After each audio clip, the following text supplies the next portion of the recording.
Amy P., a teenager from Columbus, Ohio, at 14, injured her knee while playing a soccer game for her school.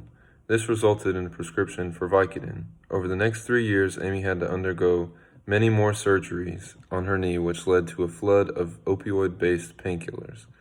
At 18, Amy had no more surgeries to undergo, which meant no supply of opioids.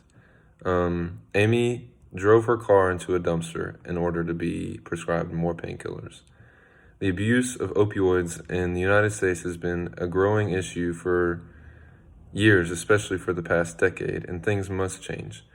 If the laws or guidelines for prescribing hard painkillers were stiffer, then it would be harder for people to continue to collect their supply from pharmacies.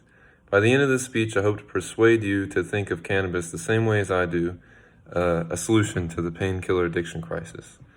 Since I am studying to be a canna farmer and experiment with the crop myself, I know that cannabis is a more effective painkiller compared to opioids. When I fractured my ankle, I was prescribed Vicodin as well, but when I used it the very first time, I couldn't stand to take it anymore. So cannabis was the only medicine I could really take that would alleviate the pain and also leave me with a happy mind, I guess. Today I will show you how serious the opioid crisis is and the deadly effects of becoming addicted to them. Then I will attempt to persuade you that cannabis should become legalized federally to combat the opioid consumption, prescription, and addiction rates. But first, I'd like to paint America's opioid picture. Opioids are prescribed more often than people think and are the leading prescribed drug people overdose on. According to the CDC, 2 out of 3 drug overdoses in 2018 involved an opioid. These opioid involved deaths have been increased 6 times since 1999. And in 2018, there were 47,000 opioid involved overdoses, and 32% of these cases involved prescription opioids, according to the CDC. And getting prescribed opioids is a lot easier than people think. According to CDC's prescription maps, in 2018, for every 100 people in Rutherford County, 70.8 people were prescribed opioids, which is almost 71% of people. And according to the U.S. National Library of Medicine, a sample of people prescribed opioids aged 44 to 64 made up 62% of the 1,100 person survey or study. With these numbers, if there are 25 people in our class, then 17.7 of us have been prescribed opioids at some point in our life, which is a good chunk. Let's now look at how cannabis affects people's lives compared to opioids. Cannabis is one of the safest medicines known throughout history and can be just as useful prescription pain medication as opioids. According to Safe Access Now, cannabis and its properties have an excellent safety profile. According to their reports, there have never been any recorded overdoses caused by cannabis. And it not only works to relieve pain better, but also provides a better quality of life compared to opioids.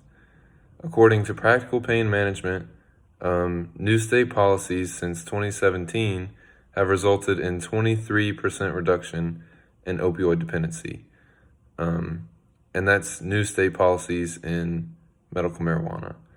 Another retrospective cross-sectional survey of patients with chronic pain using medical cannabis was associated with a 64% reduction in opioid use, as well as decreased side effects and improved quality of life. And that's from Practical Pain Management. If you could have the option to choose medical cannabis and have little to no side effects, or opioids and have a lower life quality, what would you choose? Let's look at how we can combat this crisis. A combination of opioid prescribing restrictions and the federal legalization of cannabis is how we are going to effectively combat the opioid crisis.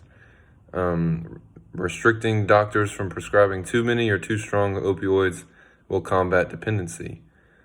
State governments have increased charges and penalties for careless, corrupt, and compromised physicians.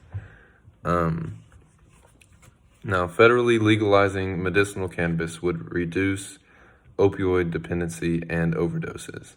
A study according to Harvard Health Publishing, when medical marijuana dispensaries opened, prescriptions for opioids fell by 3.4 million daily doses per year. That's a lot. These reductions in daily doses particularly affected Vicodin. Cannabis legalization, according to these studies, will greatly affect the opioid crisis. Now, in conclusion, I hope you all realize how greatly effective and the medicinal potential the cannabis plant has, and how positively it can affect the crisis. When you think of the opioid addiction and dependency, I hope you recall the vulnerability of Amy and what she did to herself in order to be prescribed more. I'd like you to imagine how differently her story would have gone if she were prescribed medicinal marijuana compared to Vicodin. As former Surgeon General once stated, we know what works, we're just not doing enough of it. Thanks, guys.